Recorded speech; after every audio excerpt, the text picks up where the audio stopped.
Welcome back to the deep dive.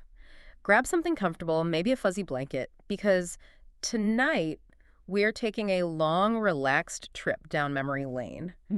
But this isn't just about nostalgia. Oh no. This is where the cool, often terrifying imagination of our childhood smacks headfirst into the present day. That's right. We've been just immersed in the research, the old VHS box covers, the classic sci-fi paperbacks, that whole neon glow of the 80s, The best. to figure out exactly how much of that wild future we were promised actually, materialized. We wanted to know which outlandish, sometimes ridiculous, predictions are now just the boring, normal stuff we deal with every single day. We are dissecting the core question. Did the 80s really predict 2025? Because based on what we found in our reading, they were either chillingly accurate, like they were working from a stolen blueprint of the present. Or they were hilariously, hilariously wrong. Oh, bless their hearts. They absolutely nailed the digital doom, but they completely dropped the ball on flying skateboards. It's a real mixed bag. It really is. And just to give you a preview of the absolute gold we uncovered in this deep dive, the stuff that really stuck with us and made us just, pause. Oh, yeah. We're going to break down the movie that accidentally named The Firewall, effectively creating the whole language for hacking and cybersecurity before the internet was even like a household appliance. We'll also show how Star Trek is basically the grandfather of all modern communication, not just Captain Kirk's little flip phone prop, Classic. but how that same world immediately predicted the jump to modern wearable tech and, yeah, the tablet you're probably holding right now. And here's the part that is going to make your hair stand up. We found novels that predicted the political and environmental reality of 2025 with almost impossible specificity. It's spooky. We're talking specific populist political slogans. I mean, exact phrases, paired with unprecedented environmental disasters like California wildfires, all set in this exact time period. This is the stuff that goes way beyond casual forecasting. And finally, we will tackle the great disappointment. Why were we promised personalized flying cars in every futuristic movie? And why, according to our analysis, is it actually us? Oh, no. The average distracted road rage-filled driver who is the main reason that future never took off. We are the problem. We are the problem. Okay, let's unpack this, starting with the most personal and fundamental shift. The incredible, almost magical shrinking of technology. Yeah. So when you look back at the sci-fi canon of the 70s and 80s, there was this intense tension, right? Mhm. Computers were either massive, filling entire corporate rooms, the domain of governments and evil corporations. The big ominous humming machines. Exactly. Or they were suddenly miniaturized and strapped to your face. Yeah. The authors and filmmakers, they saw the power coming, but they couldn't really fathom the intermediate stages. They Yeah. just jumped from like ENAC to the Apple Watch. That miniaturization revolution is truly where their vision paid off, though. They understood that computing power would go from being a commodity controlled by the elite to being a highly personal, accessible tool. Right. And the prime example for personal wearable tech is, of course, Back to the Future 2 from 1989. 2015. They promised us hoverboards and self-lacing shoes, which, okay, those are slowly coming. Sort of. But the prediction they absolutely nailed was the wearable computer display. That scene where Marty McFly's son is sitting at the dinner table, totally checked out, watching 3 channels at once and taking phone calls all through those bulky neon-rimmed glasses. Yeah. That was the perfect visual metaphor for the distraction age. And that, in a clunky 80s way, perfectly foreshadowed Google Glass. Google Glass, which our reading reminds us, hit the market in 2014, just missing the film's 2015 deadline. So close. And it cost early adopters about, $1,500 for a prototype? It was a functional device that put information and communication right into the user's field of vision. It was a fascinating, if short-lived, moment where the movie vision became a very expensive, awkward reality. And that concept, wearing the screen on your face, it didn't disappear with Google Glass. Yeah. Our reading points out that you can see this same core drive in modern entertainment tech, like the Oculus Rift, which is now the Meta Quest. Right, same idea. The goal is the same, to get the display right onto your eyes for an immersive experience. Now, the movie showed it mostly for passive consumption, just watching TV, but the modern reality is geared toward interactive virtual spaces. Sure. But the underlying technological leap, the convergence of display, processing, and connectivity into a wearable item, that's pure 80s sci-fi wish fulfillment. And when we look at screen technology more broadly, we absolutely have to discuss Star Trek. It almost feels like cheating when you bring up Star Trek. because Gene Roddenberry's future was essentially a series of technological prototypes just waiting for venture capital. Oh, that's a good way to put it. But its predictive power regarding display technology is undeniable, particularly with touchscreens. Now, technical historians will point out that touchscreens did exist in labs in the 1960s, maybe for, like, air traffic control, but they were niche and clunky. They weren't consumer ready. Exactly. Star Trek didn't invent the touchscreen, but the reading suggests it did the far more important job. It normalized the touchscreen. Every control panel, every monitor, every display on the Enterprise bridge, it was all touch-operated. Yeah. It made the concept of physically interacting with a digital display seem commonplace, efficient, and sophisticated. And we really didn't see that transition in the real world until the iPhone completely revolutionized consumer electronics in 2007. That's when the touch interface went from being a cool sci-fi prop to the single most dominant standard for how humans interact with technology globally. It was the moment we all realized, wait, I don't need buttons for everything. But if you want a truly uncanny visual match, you need to jump forward to Star Trek. The Next Generation. PNG. Late 80s into the 90s, they introduced the personal access display devices, the PADS. The little black and gray slates they were always carrying around the corridors. Those slates are visually, ergonomically, and functionally identical to modern tablet computers. They were thin, easily portable, used for viewing reports, diagrams, medical scans, acting as command consoles. Everything. They were the standard personal information carriers for Starfleet officers. If you put a PAD next to an iPad today, they're essentially the same product concept, just separated by a few decades. That level of industrial design foresight is it's remarkable. It is.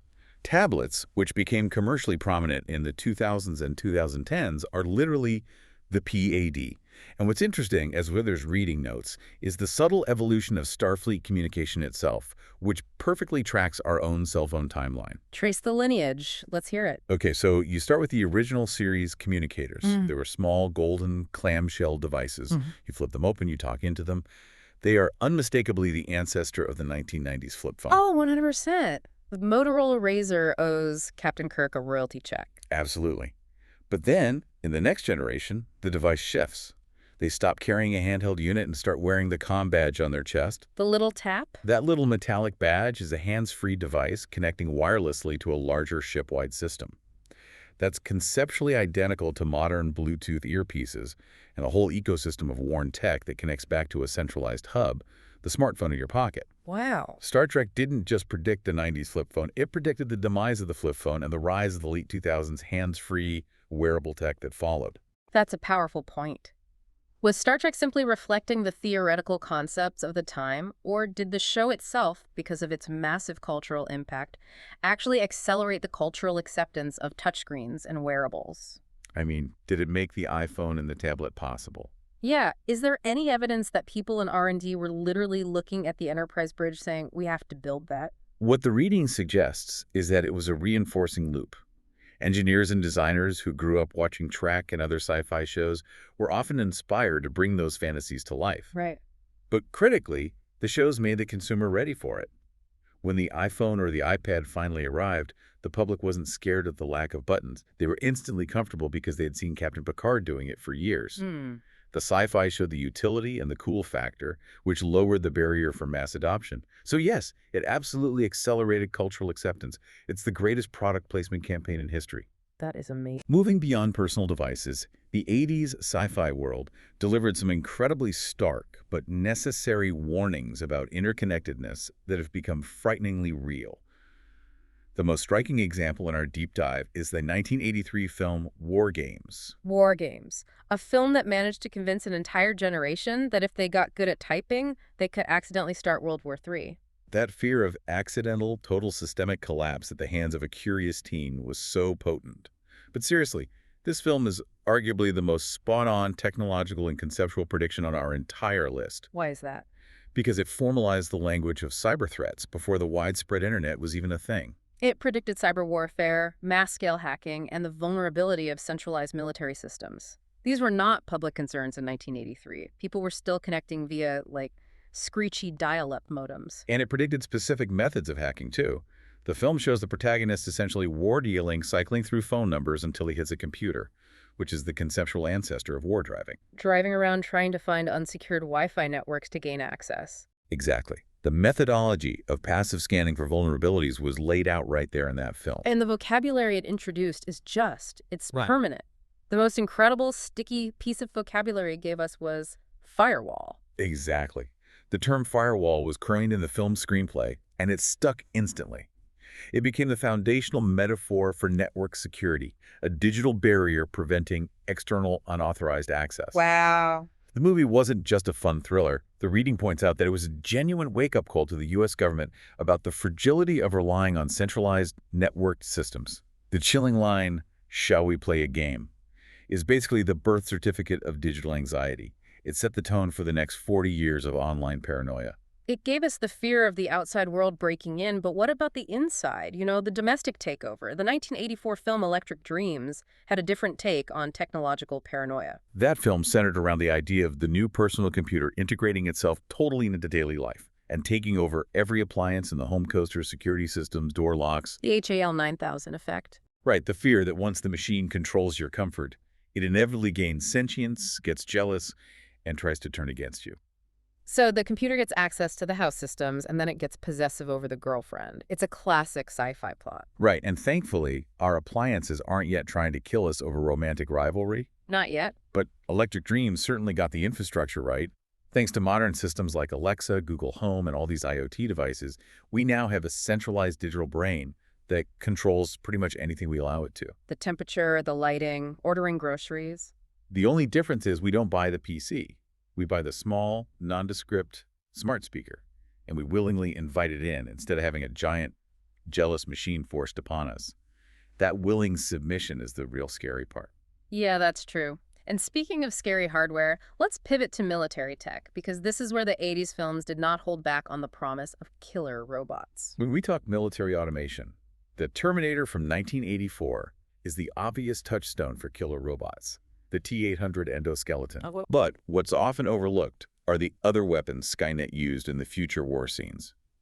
The reading notes that those background shots clearly show autonomous military drones, unmanned aerial vehicles flying around, destroying everything on the ground without human pilots in the cockpit. And that's a prediction that materialized rapidly in the real world, especially after 9/11. Exactly. The concept of the remote, unpiloted aircraft delivering precision strikes moved from fiction to reality incredibly fast. The first high-profile use of a military drone for targeted assassination was around 2002.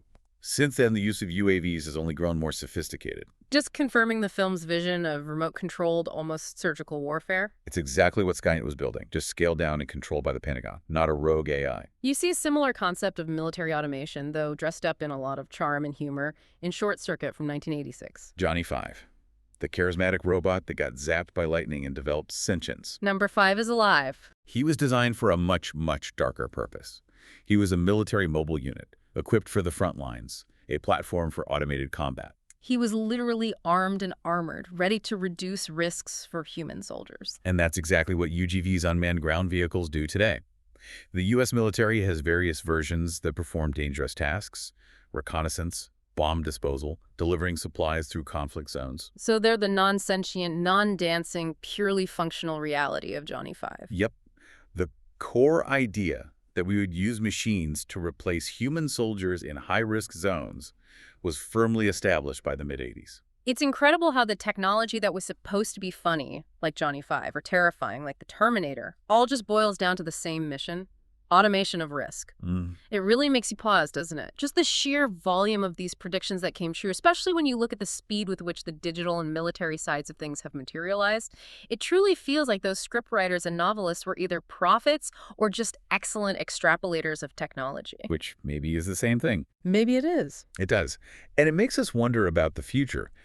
You, the listener, sitting there with all this information, what do you think is the next big sci-fi prediction that's going to hit us? Is it going to be full-fledged general AI changing society fundamentally? Is it true nanotechnology finally allowing us to build molecularly? Or are we finally going to see the serious colonization of Mars? What do you think? I'm going to pull up. Seriously, we are a small channel, and we are thrilled to have you along for this deep dive. If you're enjoying this exploration into retro futures, please take a second to like and subscribe to our YouTube channel. It helps us tremendously in getting more of these conversations out to curious minds like yours. We appreciate your support. And now, let's jump headfirst into the virtual abyss, the birth of cyberspace, and the true cyberpunk dystopia. Let's do it. So if the 80s movies gave us the hardware, the 80s books gave us the world. And when you talk about the digital world, you have to start with the true cornerstone, the absolute blueprint. William Gibson's 1984 novel, Neuromancer. This book didn't just tell a story, it laid the foundation for the entire cyberpunk genre. It established the aesthetic of high-tech and low-life, the mood, and critically, the fundamental vocabulary of our hyper-connected future. Gibson coined the term cyberspace. Yeah. Before the World Wide Web was anything but like a government project, he envisioned users, his characters, console cowboys, plugging in or jacking in to navigate data spatially. He described it as a consensual hallucination experienced daily by billions of legitimate operators. That concept, a shared, visual, navigable, and immersive reality built entirely out of data, is exactly what we experience every single day when we browse the internet, put on a VR headset, or navigate a digital map. He predicted the feel of the internet decades before the graphics existed to visualize it. It's incredible. And he didn't stop at the environment. He predicted the philosophical challenges, too. Neuromancer explores artificial intelligence with his characters Wintermute and Neuromancer AI entities that achieve true consciousness and autonomy. This isn't just about smart machines. This is about machine will and machine ethics. Exactly. They are complex characters wrestling with existence and control. Gibson tackled consciousness, machine autonomy, and the question of whether an AI should be bound by human ethics. These are the exact critical topics dominating tech ethics debates right now. Should large language models have agency?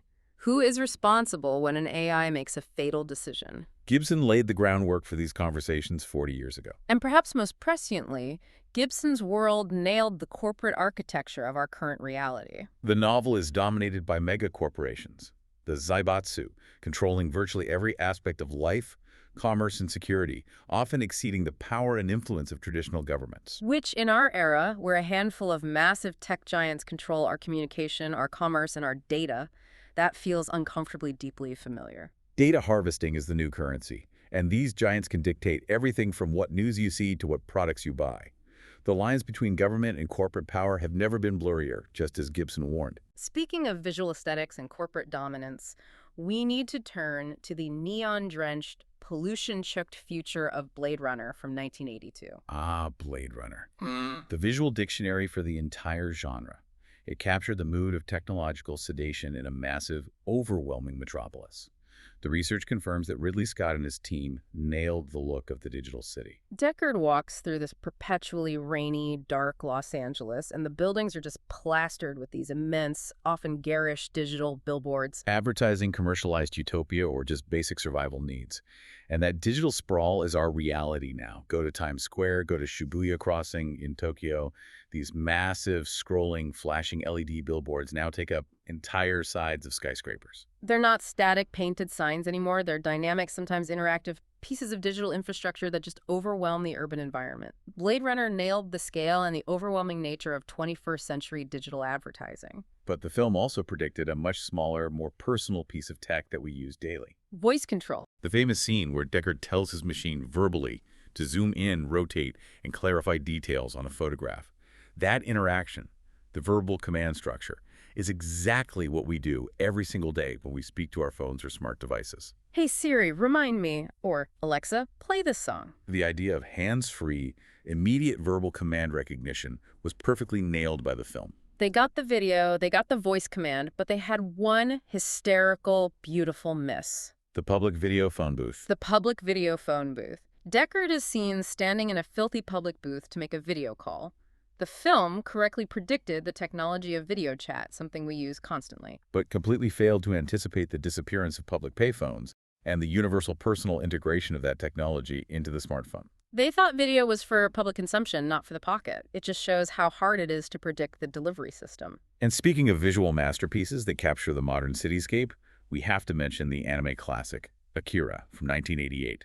Akira's Neo Tokyo, set specifically in 2019, envisioned the dense, sprawling megacity with inseparable digital and physical infrastructure. It's the conceptual ancestor of the modern smart city, a metropolis laced with IoT sensors, vast tracking capabilities, high-speed travel infrastructure, and overwhelming digital signage. It shows a world where high tech is juxtaposed with extreme decay and social unrest, which is often the reality in highly dense modern urban centers today. hmm And to wrap up the digital world, let's briefly touch on the novel that made the virtual reality concept truly stick. Neil Stephenson's Snow Crash from 1992. Okay, so just past our 80s cutoff, but important. It's critical because it literally coined the term metaverse. Stevenson envisioned a three-dimensional virtual world where users were represented by highly detailed, customizable digital avatars. And today, what are the biggest tech companies in the world racing to build? Interconnected virtual spaces where our digital identity, our avatar, will interact, shop, and live. The concept of using a virtual space for commerce,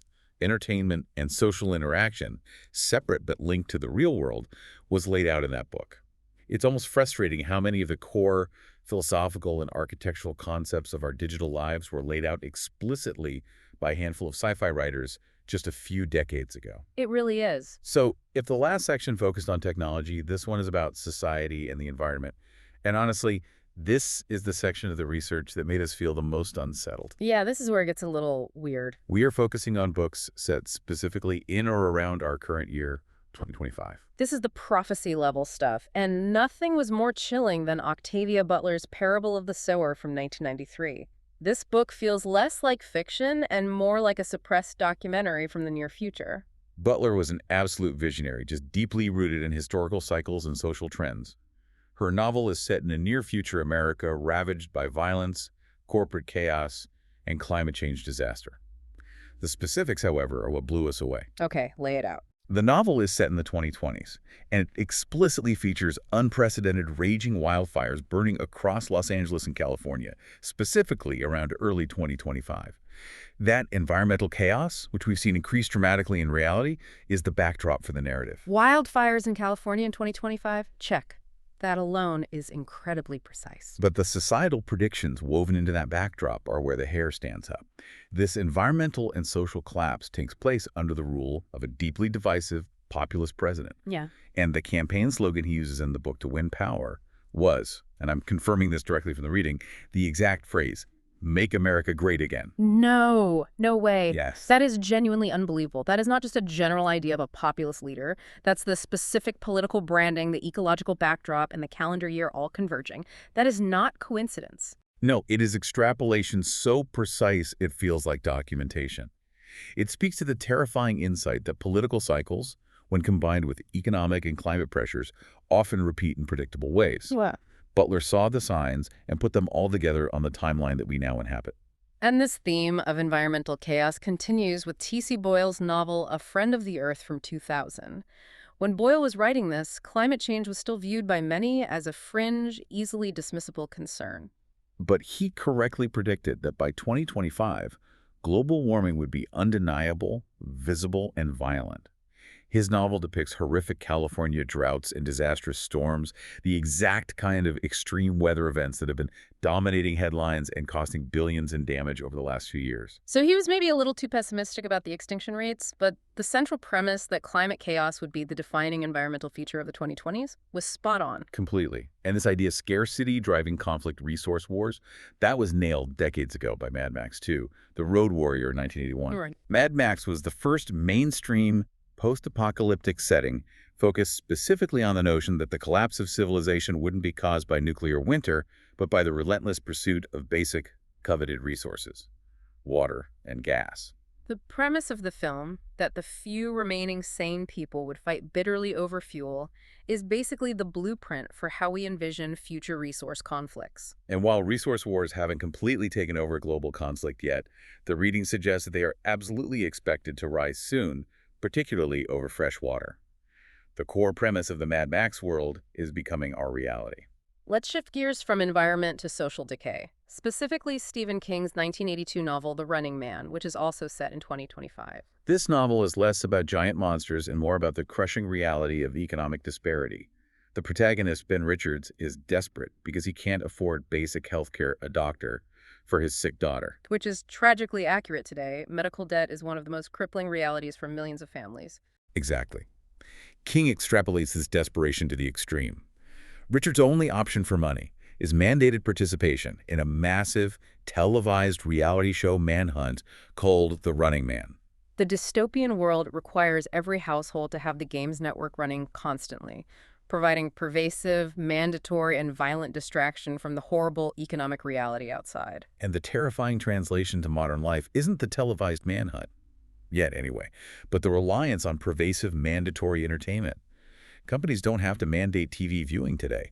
We voluntarily carry the distraction in our pockets. Our phones, our endless streaming subscriptions, the sheer volume of reality TV. It all functions as a societal tranquilizer, distracting us from the core issues of wealth inequality and social injustice. King saw how distraction would become the primary tool of social control. Wow. And finally, circling back to the military side, we see the concept of remote combat predicted with shocking clarity in Orson Scott Card's Ender's Game in 1985. The famous twist. Ender believes he is commanding fleets in complex, high-stakes simulations, only to realize he was controlling actual remote battles, fighting and winning wars from a distance. That is the perfect analogy for drone warfare. Today, drone pilots are physically safe, often thousands of miles away from the conflict, engaging in remote combat that carries enormous destructive weight. The book raises deep ethical questions about the separation of command from consequence. What happens to the moral compass when the pilot only sees the battle through a screen, treating real destruction like a video game? It completely foreshadowed the psychological and ethical landscape of modern remote military programs. These literary predictions for 2025 were less about shiny gadgets and more about the fundamental cultural, political, and ecological vibe of the modern world. They saw the darkness coming because they saw the trends we were ignoring. Okay, we've talked about hackers and we've discussed tech giants and abstract, but the most sophisticated, chilling, and essential dystopian prediction we found in our reading is the change in how surveillance actually works. Yeah, this is a big one. It has evolved far beyond the single central figure of Big Brother. That's right. If you look at the classic model, the one from Orwell's 1984, it was the panopticon. That was a central hierarchical power, the state monitoring people by force to maintain discipline and punishment. It was top-down, coercive, and clearly visible. But that's not how it works now. We don't have a giant screen with a guy in charge. Today's surveillance is decentralized, horizontal, and what sociologists and critical theorists call the surveillant assemblage. The surveillant assemblage. Okay, break that down. Think of it less like a single lighthouse watching you, and more like a decentralized coral reef of organisms, all collecting tiny bits of data. The surveillant assemblage describes the constant rhizomic coalescence of corporeal entities, our physical bodies, our faces, our location, and incorporeal entities. Like our data, our search history, our credit score. They're digital digits. Yeah. All these data points are constantly being fused together to obtain a total, complete profile of a target. So it's not one giant eye. It's thousands of tiny little eyes everywhere, all talking to each other. Precisely. The power is decentralized. It's no longer just the government. It's the corporations, the third-party data brokers, the insurance companies, and even our neighbors with their door cameras. And the goal is no longer just punishment. It's primarily profiling, predicting your behavior, and manipulating your consumption. And here is the truly terrifying part. The key shift in the modern dystopia is that the subjects are no longer unwilling victims, like Winston Smith. They are willing agents in their own surveillance. They expose themselves to full transparency because it's conditioned by comfort, convenience, and luxury. That brings us to Dave Eggers' 2013 novel, The Circle. The Circle is a brilliant blueprint for today's quiet, polite dystopia because the protagonist, May Holland, isn't fighting the system, she's enthusiastically joining it. The company, Circle, aims for total transparency and utopia through constant sharing.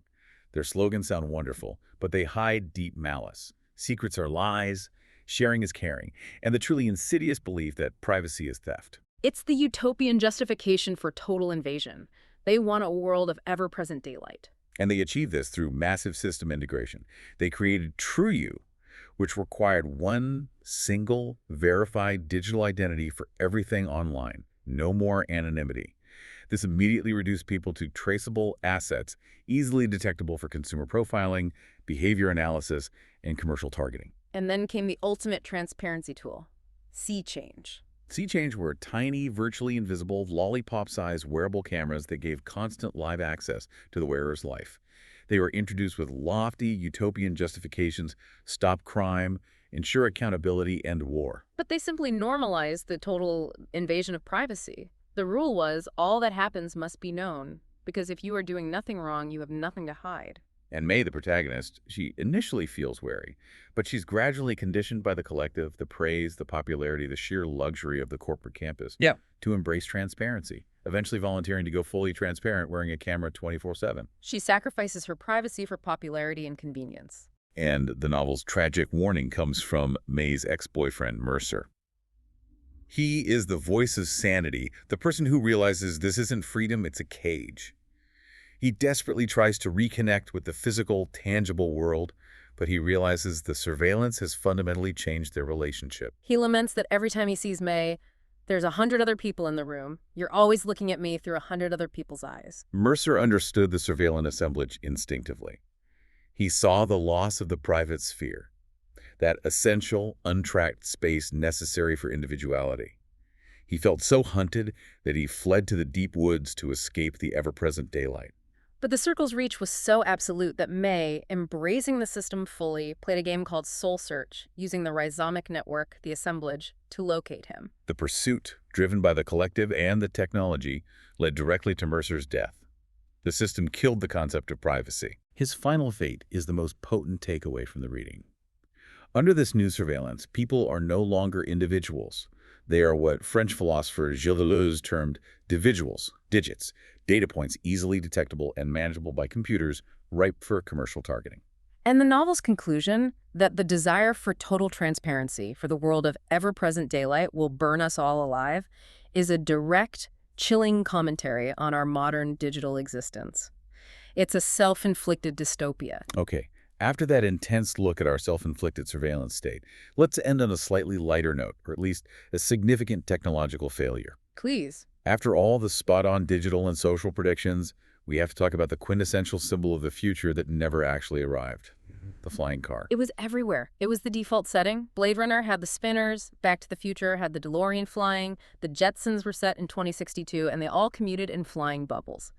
If you watch sci-fi between 1970 and 1999, you assume that by 2025, you would be parking your car vertically on your apartment balcony. The expectation was massive, primarily fueled by the explosive advancement rate of the mid-20th century. Going from the Wright brothers in 1903 to landing on the moon in 1969 made people believe that anything was possible. Right. But by the 70s and 80s, the flying car had become less of a serious technical goal and more of a trope about unrealized promises. So why did it fail? Give me the breakdown. Was it just too expensive to build? The failure is multi-layered: physics, finance, and human nature. Let's start with the hard science.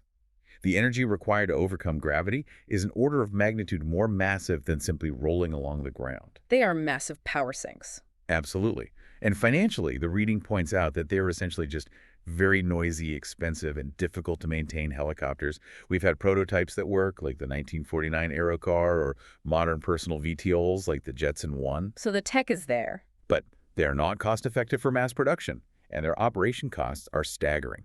They remain highly specialized luxury items, not mass transport. So the technology exists, but the economics don't work for the average person.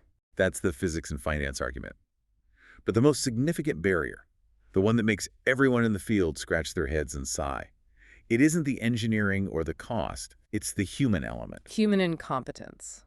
The ding-dong factor. Precisely. People already struggle operating vehicles safely in 2 dimensions. They text, they eat, they ignore signals, they tailgate, they refuse to maintain their cars, they ignore the oil light for 6 months and then wonder why the engine seized. Okay, that's fair. Now imagine applying that same level of cognitive ability and neglect to delicate aircraft machinery that operates in 3 dimensions. We'd have stalled cars falling out of the sky and debris raining down on unsuspecting houses. It would be chaos. That's the core issue. The cognitive load required for safe 3-dimensional maneuvering, spatial awareness, and weather management is huge. If a ground vehicle breaks down, you pull over. If a personal air vehicle breaks down, the results are catastrophic. The average person's lack of discipline and poor judgment is the single biggest obstacle. Which means that the 80s were right about AI controlling our homes and our airspace, but for the most ironic reason possible. AI will control our flight to keep us safe from ourselves. The research suggests that the only realistic path forward for mass-market personal air travel is if it is completely autonomous AI piloted, removing the terrible distracted human factor entirely. We'll get flying cars, but we won't get to drive them. The biggest technological failure of sci-fi reveals the biggest truth about humanity. Wow. To synthesize what we've unpacked tonight, the sci-fi of the 70s, 80s, and 90s got the digital, cultural, and environmental themes uncannily right. They predicted digital surveillance, tablets, drones, cyber warfare, and the chilling socio-political and ecological landscape of 2025 with terrifying accuracy. But they completely missed the mark on simple physical transportation like the flying car because they underestimated the cost of fighting gravity and overestimated the intelligence and care of the average human being. The biggest lessons we gathered today weren't about the shiny gadgets we received, but the complex, dark future that the authors and filmmakers warned us about. The fiction told us that the existential threat wouldn't come from outer space or a rogue Terminator robot. It would come from within. From our own complacency, our desire for comfort, and our willingness to sacrifice the private self to massive decentralized corporate structures that treat us as individuals, traceable assets ripe for control. And this brings us back to Mercer's final provocative warning from the Circle that resonated so deeply in the reading. The desire for total utopian transparency, the world of ever-present daylight, might just burn us all alive. The biggest question the reading leaves us with is this. Given all these accurate warnings from the past, what terrifying future headline are we collectively writing right now, today, by chasing convenience and avoiding accountability? That's the thought we leave you to mull over as you settle in tonight. Thank you for joining us for this deep dive into retro futures and reality checks. We'll see you next time.